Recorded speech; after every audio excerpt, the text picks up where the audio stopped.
Hello aspirants, class एमएट academy में आपका स्वागत है। जैसा कि आप अभी तक देख पा रहे होंगे कि हमारा जो चैनल है उसने आपके जीएस के लगभग सारे सब्जेक्ट के जो कॉन्सेप्ट हैं, जो लेक्चर हैं, वो हमने प्रोवाइड कराए हैं। आज हम शुरू करने जा रहे हैं अपनी जीएस की जो इकोनॉमिक्स सब्जेक्ट है, जो उसकी आज जो हम पहला टॉपिक लेके चलेंगे उसका बेसिक फंडामेंटल बताएंगे हम आपको कि इकोनॉमिक्स क्या होता है, अर्थशास्त्र क्या होता है, इसके बारे में हम डिस्कस करेंगे। हम आशा करते हैं कि आप लोग हमारे चैनल को, जो लेक्चर हमारे चैनल पे डाले जा रहे हैं वो आप लोग देख रहे होंगे। आप लोग बढ़िया से तैयारी करिए क्योंकि एग्जाम नजदीक है, पेट भी नजदीक आ रहा है आपका, और बीपीएससी भी 13 तारीख को है, अगले मंथ की 13 को। तो आप लोग ऐसे ही पूरी मेहनत से लगे रहिए, निश्चित रूप से सफलता आपको मिलेगी। तो आज हम चलते हैं अपने जीएस के अर्थशास्त्र अर्थात इकोनॉमिक्स टॉपिक पे। ठीक है, ये एक इंपॉर्टेंट सब्जेक्ट है आपके गवर्नमेंट एग्जाम से रिलेटेड। यहां से हमेशा क्वेश्चन आता है, चाहे वो बिहार पीसीएस हो, चाहे यूपी पीसीएस हो, या कोई एग्जाम हो। इसका वेटेज आप जानते हैं कि इकोनॉमिक्स एक अपने आप में एक अच्छा चैप्टर है, अच्छा सिलेबस का पार्ट है। तो इसको आपको अच्छे से करके जाना, क्योंकि इसमें कॉन्सेप्चुअल क्वेश्चन बनते हैं और फैक्चुअल बनते हैं। बट ये केवल मेमोरी बेस्ड सब्जेक्ट नहीं है, तो इसको आपको याद तो करना है, समझना है, उसके बाद याद करना है। ठीक, तो हम चलते हैं टॉपिक की ओर। तो पहला हम पढ़ते हैं इकोनॉमिक्स। ये वर्ड, इसका अर्थ होता है हिंदी में अर्थशास्त्र। अर्थ का अर्थ समझते हैं आप? अर्थ का मतलब होता है धन से। अर्थ का मतलब क्या होता है? संसाधनों से, धन से। तो ये धन का शास्त्र है। शास्त्र मतलब इसमें धन से रिलेटेड, संसाधनों से रिलेटेड चीजों का अध्ययन किया जाता है। अब ये जो इकोनॉमिक्स वर्ड है वो किससे बना है? तो इकोनॉमिक्स वर्ड हमारे जो ग्रीक वर्ड है ओइकोनोमिया, एक वर्ड है ग्रीक वर्ड। देखिए क्या है ना, जो इंग्लिश के वर्ड है, जैसे अपने यहाँ हिंदी में कोई वर्ड आता है तो किससे निकलता है? वो संस्कृत के रूट वर्ड से निकलता है। ऐसे ही इंग्लिश के जो वर्ड बने हुए हैं वो कहीं ना कहीं ग्रीक शब्दों से निकले हुए हैं। तो जो इकोनॉमिक्स वर्ड है वो ओइकोनोमिया से बना है। किससे? ओइकोनोमिया। ठीक है, ओइकोनोमिया। देखो इकोनॉमिक्स, ओइकोनोमिया। ओइकोनोमिया जो वर्ड है ना, तो ओइकोस, ओइकोस का अर्थ होता है गृह। क्या होता है? ओइकोस का अर्थ होता है हाउस होल्ड। क्या बोलते हैं? House hold. ग्रीक भाषा में जो ओइकोस वर्ड है उसका अर्थ होता है हाउस होल्ड। और नोमोस, जो नोमिया वर्ड है, वो नोमोस से बना है। तो नोमोस का अर्थ क्या होता है? नोमोस का अर्थ होता है मैनेजमेंट। अर्थात जो ओइकोनोमिया, जो ग्रीक भाषा में शब्द इस्तेमाल किया जाता था, उसका अर्थ क्या है? Management of house hold. कि हाउस होल्ड का मैनेजमेंट ही ओइकोनोमिया है। और अगर देखें सही से अर्थशास्त्र के बारे में, तो अर्थशास्त्र क्या बताता है? जो हमारे पास घर में, वो घर को हम एक देश के रूप में समझ सकते हैं, एक विश्व के रूप में समझ सकते हैं। उसमें जो भी संसाधन है उसी का तो प्रबंधन है। इकोनॉमिक्स हम क्या करते हैं कि ऐसा मैनेजमेंट करके चला जिससे कि रोजगार भी मिलता रहे, उत्पादन भी अच्छे से हो सके, कोई भी चीज ना एक्सट्रीम हो, ना कोई चीज डाउन हो, जिससे कि रोजगार मिले, उत्पादन बढ़े, विकास हो, लोगों के जीवन की गुणवत्ता बढ़े। यही तो हम करते हैं। तो कहीं ना कहीं ये क्या हुआ? गृह का प्रबंधन अर्थात management of house hold is economics. और अरस्तु ने इसी को लेते हुए बोला था, economics is a science of house hold. क्या बोला था? Economics is a science of house hold. अर्थशास्त्र गृह का विज्ञान है। क्या है? गृह का विज्ञान है अर्थशास्त्र। गृह का मतलब यहां से है जो हाउस होल्ड में जो संसाधन होते हैं उनका प्रबंधन कैसे किया जाए, ये चीज हमें इकोनॉमिक्स सिखाती है। ठीक, तो ये इकोनॉमिक्स जो वर्ड है वो किससे बना है? ओइकोनोमिया से। ओइकोस का मतलब होता है गृह, नोमिया का अर्थ होता है, नोमोस का अर्थ होता है management, management of house hold. और अरस्तु ने क्या बोला है? Economics is a science of house hold. तो शुरुआती दौर में जो इकोनॉमिक्स की व्याख्या आई वो इस तरीके से आई। इसके बाद जब अध्ययनकर्ताओं ने अध्ययन किया, अर्थशास्त्रियों ने अध्ययन किया, तो इसमें आता है, सबसे पहला नाम आता है एडम स्मिथ का। किसका नाम आता है? Adam Smith. आप जानते होंगे, इनको बोला जाता है फादर ऑफ इकोनॉमिक्स। ये याद रखना, कई बार क्वेश्चन आया हुआ है कि फादर ऑफ इकोनॉमिक्स किसे बोलते हैं? फादर ऑफ इकोनॉमिक्स अर्थशास्त्र के पिता या जनक बोले जाते हैं कौन? एडम स्मिथ, याद रखना। अच्छा, क्यों बोले जाते हैं? क्योंकि ये प्रथम अर्थशास्त्री हैं जिन्होंने अर्थव्यवस्था का पूरा क्या कहते हैं ना, व्यवस्थित अध्ययन किया, पूरा ऑर्गेनाइज वे में उसको। पहले क्या होता था ना, कुछ लोगों ने बोल दिया कि साइंस ऑफ हाउस होल्ड है, किसी ने कुछ वे में देखा। एक ऑर्डर में, एक तरीके से, एक व्यवस्थित रूप से अध्ययन किया किसने? एडम स्मिथ ने। एडम स्मिथ ने अध्ययन किया किसका? अर्थशास्त्र का। और इसीलिए इनको क्या बोला जाता है? Father of economics. तो क्या है ये प्रथम अर्थशास्त्री हैं जिन्होंने इकोनॉमिक्स का व्यवस्थित अध्ययन करने वाले पहले अर्थशास्त्री हैं। इसीलिए इनको हम क्या बोलते हैं? Father of economics. आप ये नोट कर लीजिए, ये नोट करिए, फिर हम आगे चलते हैं। मतलब नोट कर लीजिए आप, ओइकोनोमिया का कहां से आया है, इकोनॉमिक्स का शब्द, इसको नोट करिए, फिर हम आगे चलते हैं।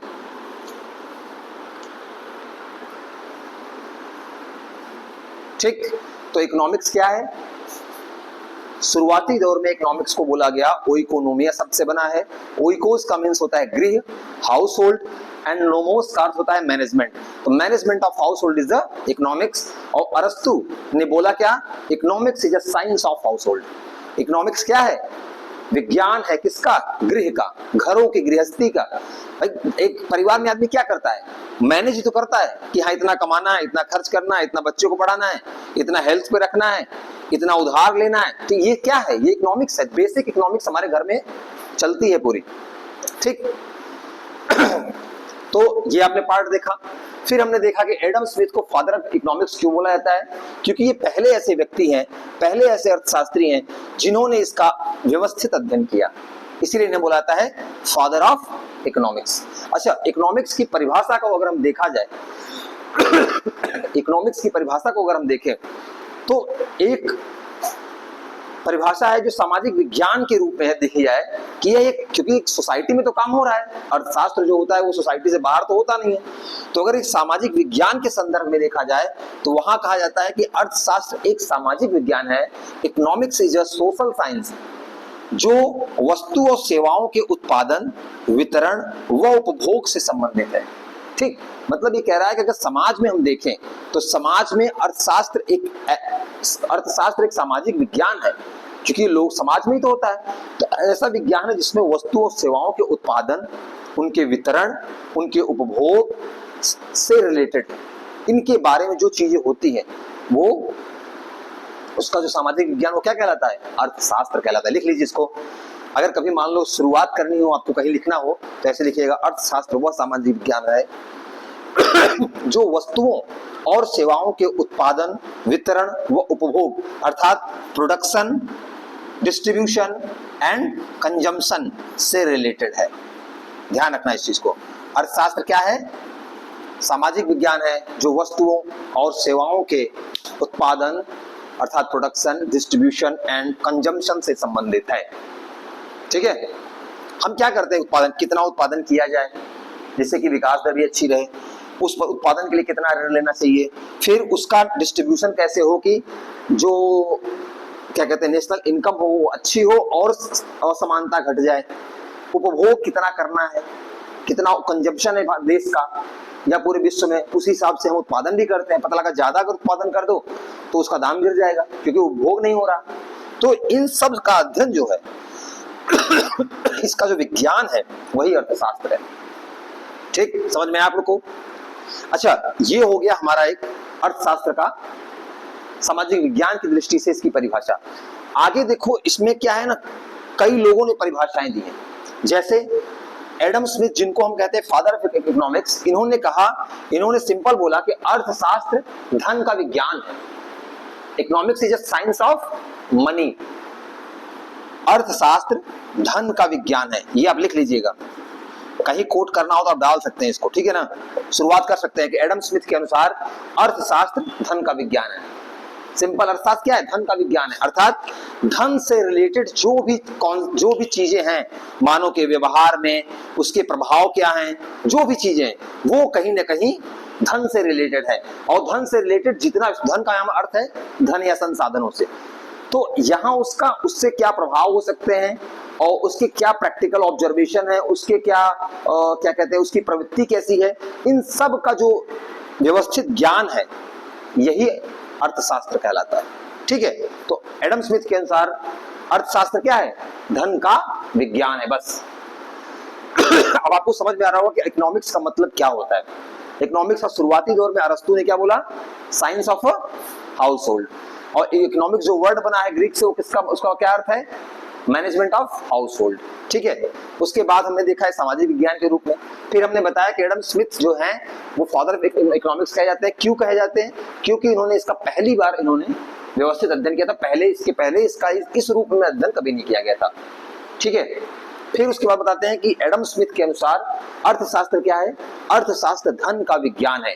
एक सिंपल लाइन में अगर कोई कहे लो अर्थशास्त्र क्या है, तो आप सिंपल लिखिए सीधा, एडम स्मिथ के अनुसार अर्थशास्त्र धन का विज्ञान है। कोई हिला नहीं सकता है। ठीक है ना, एकदम बिल्कुल ठीक। अब एक और अर्थशास्त्री हुए हैं प्रोफेसर रॉबिन्स। इन्होंने अर्थशास्त्र की परिभाषा दी कि असीमित आवश्यकताओं की संतुष्टि में, देखो क्या है ये समझना इनको, इन्होंने कैसे डिफाइन किया है अर्थशास्त्र को। इन्होंने बोला असीमित आवश्यकताओं की संतुष्टि में, अर्थात असीमित आवश्यकता मतलब क्या? जो इंसान है उसकी जो डिजायर है, उसकी जो नीड्स है वो सीमित है नहीं, उसको हमेशा चाहिए कि हाँ इतना कंजम्पशन हो गया, मुझे और चाहिए। जिसके पास जितना है वो इतना और इकट्ठा करने में या कंज्यूम करने में लगा हुआ है। तो उन्होंने यही बोला कि असीमित आवश्यकता है और सीमित संसाधन है। भाई हमारे पास जितने भी रिसोर्सेज हैं, चाहे वो गोल्ड हो, चाहे वो सिल्वर हो, चाहे वो किसी प्रकार का रिसोर्स हो, एनर्जी का रिसोर्स हो जिससे कि पैसा बन सकता है, नेचुरल रिसोर्सेज, वो क्या है? लिमिटेड ही है ना, अनलिमिटेड तो है नहीं। हमारे पास लैंड लिमिटेड है जो कि इकोनॉमिक्स का एक हिस्सा है। पानी हमारे पास लिमिटेड है, पानी की भी अर्थव्यवस्था है अपने में। हर चीज कहीं ना कहीं रिसोर्स जितने भी वो लिमिटेड है। अब लिमिटेड रिसोर्सेज का अनलिमिटेड नीड में जो बैलेंस बनाना है, ये जो बैलेंस बनाना है आपस में, और इसमें मानव कैसे व्यवहार करता है, इसका अध्ययन ही अर्थशास्त्र है। समझ रहे हैं आप कि असीमित आवश्यकता की संतुष्टि में सीमित संसाधनों के वैकल्पिक प्रयोग के संदर्भ में मानव व्यवहार का अध्ययन ही अर्थशास्त्र है। देखिए क्या बहुत बढ़िया परिभाषा दी इन्होंने कि अनलिमिटेड नीड है इंसान की और लिमिटेड रिसोर्सेज है।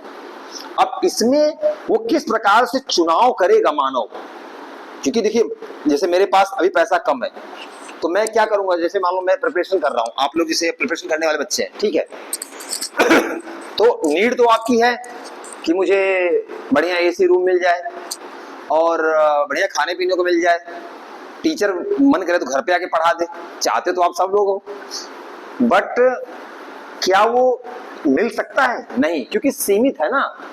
आप मुखर्जी नगर में या कहीं तैयारी करने जाएंगे तो रूम सीमित है, खाने पीने की व्यवस्थाएं सीमित है, हर चीज लिमिटेड है। तो अब आप क्या करोगे? आप वहां ऑप्शन चुनोगे, वैकल्पिक प्रयोग करोगे कि यार ऐसा नहीं, मैं ऐसा करता हूं, मेरे पास तो पापा मुझे 9,000 भेजेंगे तो मैं ऐसा करता हूं 9,000 में से 2,000 इस पे खर्च कर देता हूं, 1,000 रुपए की मैं पूरे महीने का चाय नाश्ता देख लूंगा डेली के 30-40 रुपए के हिसाब से। हाँ, तो आपने क्या किया?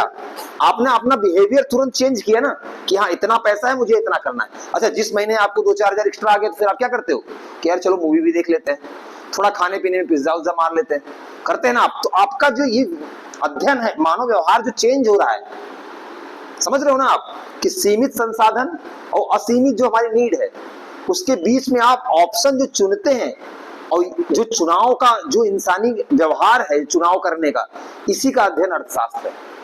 एकदम सिंपल भाषा में आप समझिए।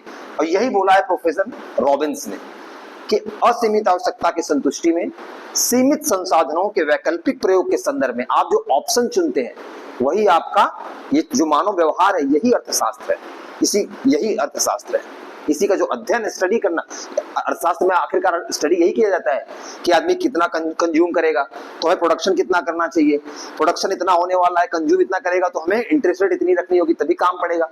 तो यही सब चीज तो किया जाता है। अच्छा, एक चीज आप ध्यान दीजिए, अर्थशास्त्र जो एक विज्ञान के रूप में है ना, कहते हैं सामाजिक विज्ञान है, तो ये समझिए ये बिल्कुल जो हम साइंस पढ़ते हैं गुरुत्वाकर्षण का नियम वैसा वाला विज्ञान नहीं है। क्यों?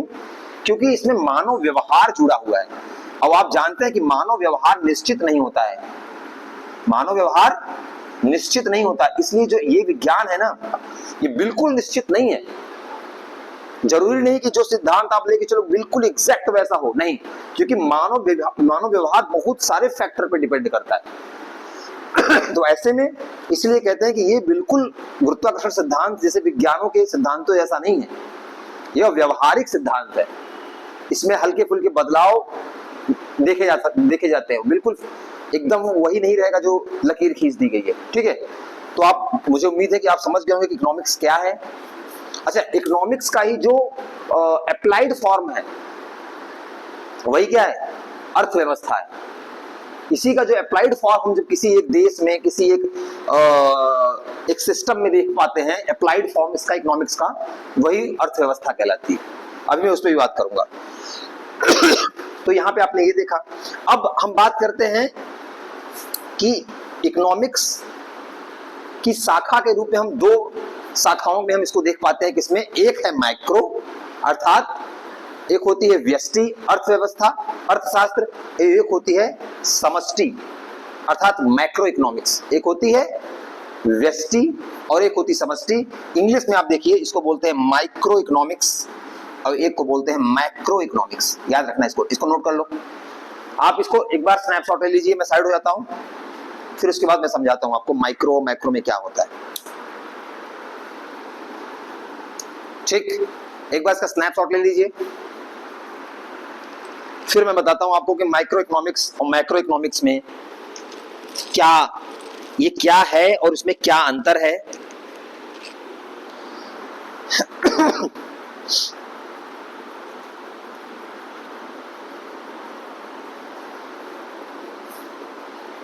मुझे उम्मीद है कि आपने इसका स्नैपशॉट वगैरह ले लिया होगा।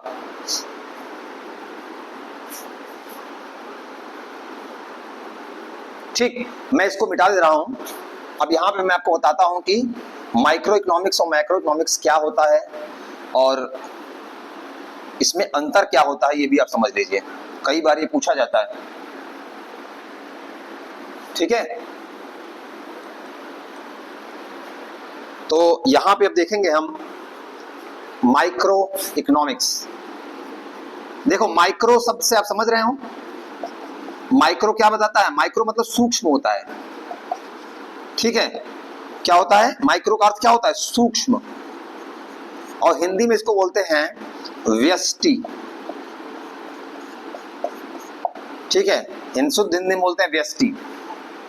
तो सूक्ष्म आप समझिए, छोटा, अर्थात माइक्रो इकोनॉमिक्स की वह शाखा है जिसके अंतर्गत हम अर्थव्यवस्था की किसी एक इकाई का अध्ययन करते हैं, किसी इकाई का, किसी एक पार्ट का। ठीक है ना, इकाई, भाग का अध्ययन करते हैं। ध्यान रखना, माइक्रो इकोनॉमिक्स क्या है? माइक्रो इकोनॉमिक्स या व्यष्टि अर्थशास्त्र क्या है? यह अर्थशास्त्र की वह शाखा है, वह ब्रांच है जिसके अंतर्गत हम अर्थव्यवस्था के किसी इकाई या किसी भाग का, किसी एक यूनिट का, किसी एक पार्ट का स्टडी करते हैं। ठीक है, किसी एक पार्ट का, किसी एक यूनिट का अध्ययन करते हैं। लिख लीजिए इसको, माइक्रो इकोनॉमिक्स की वह ब्रांच है, वह शाखा है जिसके अंतर्गत हम अर्थव्यवस्था की किसी इकाई या किसी भाग का अध्ययन करते हैं। ठीक है, जैसे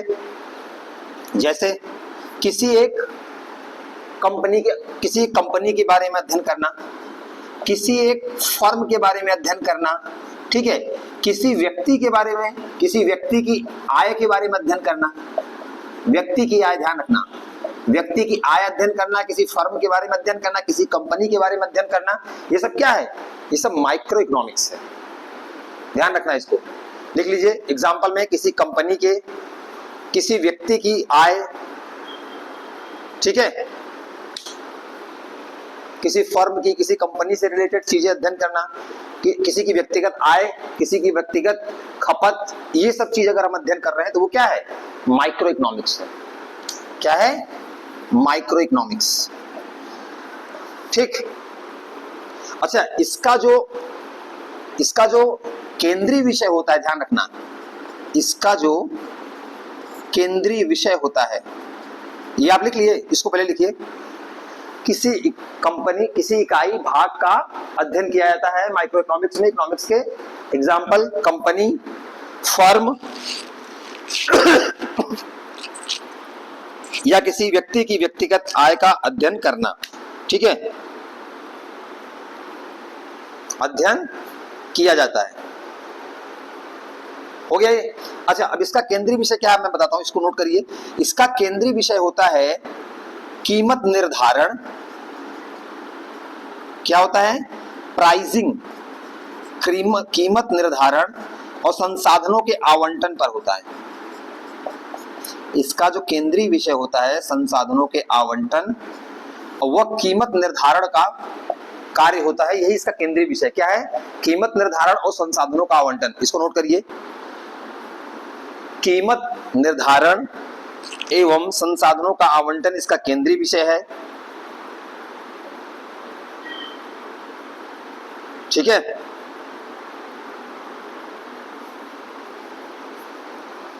केंद्रीय विषय है, इसीलिए इसको कीमत सिद्धांत, ध्यान इसे लिख लीजिएगा, ये बहुत इंपॉर्टेंट है।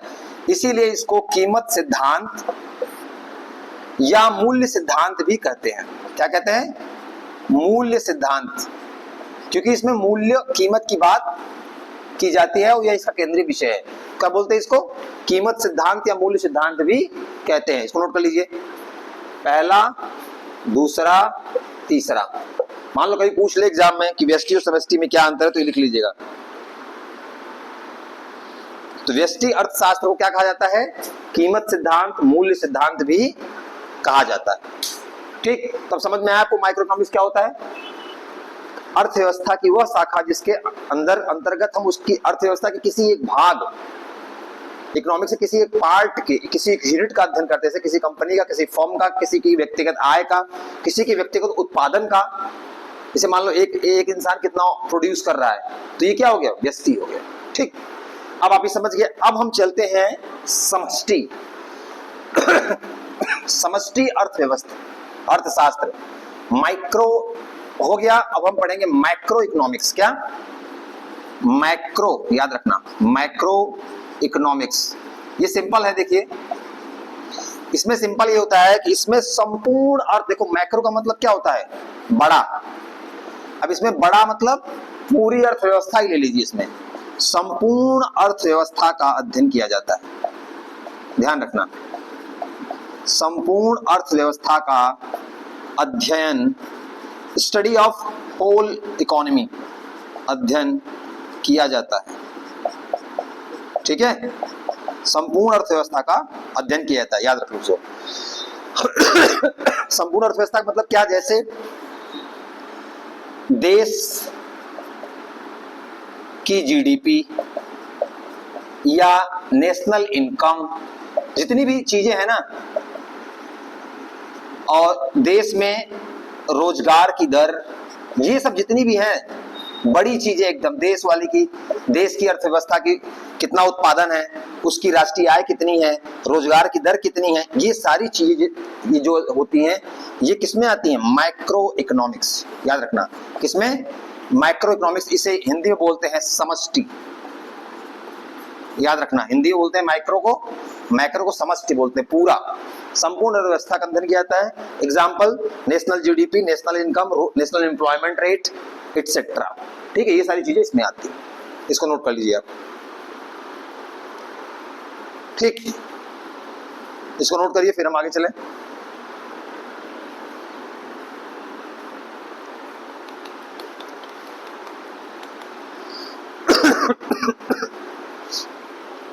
ठीक है, तो देश की जीडीपी, नेशनल इनकम, रोजगार की दर, ये सब चीजें जो डिस्कस की जाएंगी, कहां की जाएंगी? माइक्रो इकोनॉमिक्स में की जाएंगी। ठीक, अच्छा, इसका जो केंद्रीय विषय होता है, ध्यान रखना, इस जो मैक्रो इकोनॉमिक्स का इसका जो सेंटर होता है वो होता है income and employment. Income and employment, इसे लिख लीजिए। इसका जो सेंटर होता है, केंद्रीय विषय बोल दीजिए, केंद्रीय विषय, इसे लिख लीजिएगा। केंद्रीय विषय क्या होता है? Income and employment. ठीक है, क्या होता है? इनकम एंड एम्प्लॉयमेंट कि रोजगार, इसका केंद्रीय विषय क्या है? रोजगार, उत्पादन, आय, ये सब क्या है? देश की आय, देश में उत्पादन और देश में रोजगार कितना है, ये इसका केंद्रीय विषय है। ध्यान रखना क्या है? केंद्रीय विषय है। इसीलिए चूंकि इसका ये केंद्रीय विषय, इसीलिए इसको मैक्रो इकोनॉमिक्स को क्या बोलते हैं? मैक्रो इकोनॉमिक्स को बोलते हैं आय एवं रोजगार सिद्धांत भी कहा जाता है। क्या कहा जाता है? आय एवं रोजगार सिद्धांत, अर्थात इनकम सिद्धांत, इनकम एंड एम्प्लॉयमेंट प्रिंसिपल। ठीक है, इनकम एंड एम्प्लॉयमेंट प्रिंसिपल भी कहा जाता है। ध्यान रखना, इसको पूछ लेता है कभी कभी एग्जाम में कि आय और रोजगार सिद्धांत किस माइक्रो में आता है कि मैक्रो में। याद रखना, माइक्रो में क्या आता है? माइक्रो में आता है प्राइस, कीमत सिद्धांत। इसे क्या बोलते हैं? प्राइस प्रिंसिपल, कीमत सिद्धांत या मूल्य सिद्धांत, क्योंकि इसमें कीमत और मूल्य के बारे में इसका केंद्रीय विषय होता है। और माइक्रो में क्या होता है? आय व रोजगार उत्पादन के बारे में इसका केंद्रीय विषय है, इसलिए इसको आय एवं रोजगार सिद्धांत भी कहा जाता है। ठीक, इसको आप नोट कर लीजिए। माइक्रो को बोलते हैं कीमत सिद्धांत या मूल्य सिद्धांत, और मैक्रो को बोलते हैं आय एवं रोजगार सिद्धांत। तो इस प्रकार से हमने क्या देखा? हमने देखा कि इकोनॉमिक्स की बेसिक क्या होती है, कि शुरुआती दौर में एक कहां से निकल के आया है? ग्रीक शब्द ओइकोनोमिया, ओइकोस एंड नोमोस से बना है, अर्थात जिसका अर्थ है मैनेजमेंट ऑफ हाउस होल्ड। फिर हमने देखा कि क्या होता है, फिर इसमें दो अर्थशास्त्री हुए। एक तो एडम स्मिथ, जिन्होंने पहली बार ऐसे अर्थशास्त्री जिन्होंने पहली बार इसका अध्ययन किया, तो इन्होंने फादर ऑफ इकोनॉमिक्स कहा गया। फिर उन्होंने परिभाषा दी कि अर्थशास्त्र क्या है? धन का विज्ञान है।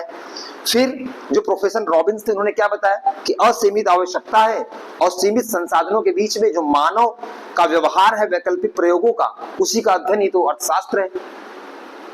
ये हमने अर्थशास्त्र को समझा। फिर हमने ये देखा कि ये इसके दो प्रकार होते हैं, एक होती है माइक्रो, एक होती है मैक्रो। माइक्रो में हमने देखा कि जो अर्थव्यवस्था की इकाई है उसका अध्ययन किया जाता है, जैसे व्यक्ति की आय और किसी फर्म की उत्पादन या आय। और मैक्रो में हमने देखा कि संपूर्ण अर्थव्यवस्था का अध्ययन किया जाता है, जैसे national GDP, national income, national employment rate etcetera. फिर हमने देखा कि माइक्रो को हम क्या बोलते हैं? हम इसको हम प्राइस प्रिंसिपल भी बोलते हैं, कीमत एवं मूल्य सिद्धांत भी बोलते हैं, और मैक्रो को हम आय एवं रोजगार सिद्धांत अर्थात इनकम एंड एम्प्लॉयमेंट सिद्धांत भी कहते हैं। तो इस प्रकार से आपने पहले लेक्चर में बहुत ही बेसिकली देखा कि अर्थशास्त्र क्या होता है और उसकी बेसिक फंडामेंटल को समझा। इस लेक्चर को हम यही समाप्त करते हैं। आने वाले लेक्चर में हम अर्थव्यवस्था से आगे का, इससे जो आगे चैप्टर है, आगे की जो टॉपिक है इससे रिलेटेड, हम उसको डिस्कस करेंगे। तब तक आप लोग बने रहिए और पूरी मेहनत से पढ़ाई करते रहिए। मिलते हैं नेक्स्ट लेक्चर में।